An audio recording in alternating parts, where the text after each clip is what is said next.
македонски народе, нашето второ име е непокор. Никогаш нема да се согласиме со тоа некој од страна да ни ја крои судбината. Нашата територија беше прекројувана многу пати. Ние имаме денес 1/3 од неа.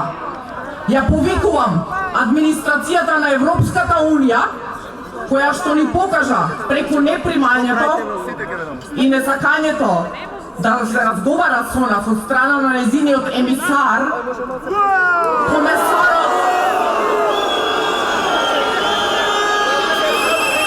Јоханес Хан.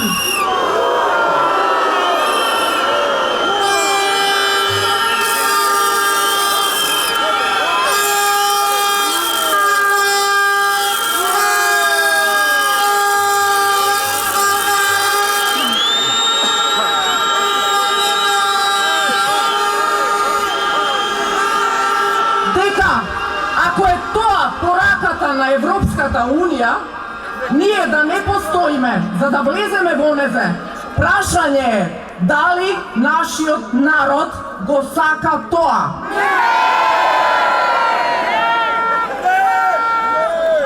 Ако Европската Унија во 21. век покажува непочит спрема волјата на овој народ, кој што е државотворен народ на Република Македонија, каков може да биде нашиот одговор?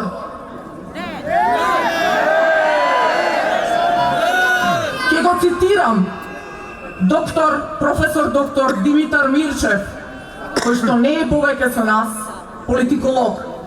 Ние не зависиме од Европската Унија, која што е во распад. Македонија може да обстои сама ако работите ги земеме во своја рака. А мора да ги земеме затоа што се работи за нашата судбина и судбината на нашите потомци и деца кои што треба да живеат и понатаму овде, на овие простори. Од администрацијата на Европската Унија можеби доаѓа време да побараме ревизија на Букурештскиот договор од 1913 година.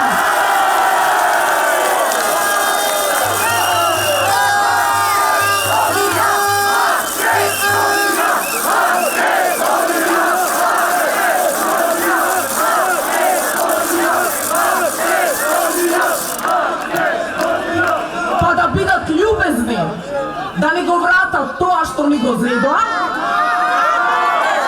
и да си подадеме рака како пријатели и понатаму во миролюбива коегзистенција. Почитувани граѓани на Република Македонија, денес сум длабоко трогната што ве гледам во оваков број. Од вас зборува нашиот дух, кој што наназад со илјадници години го имаме од нашите предци. Не може никој да ни го одземе тоа, наследството од македонските кралски династии. Еден дел само да сме потомци нивни, а тоа може да се докаже во институтите за генетика во Швајцарија.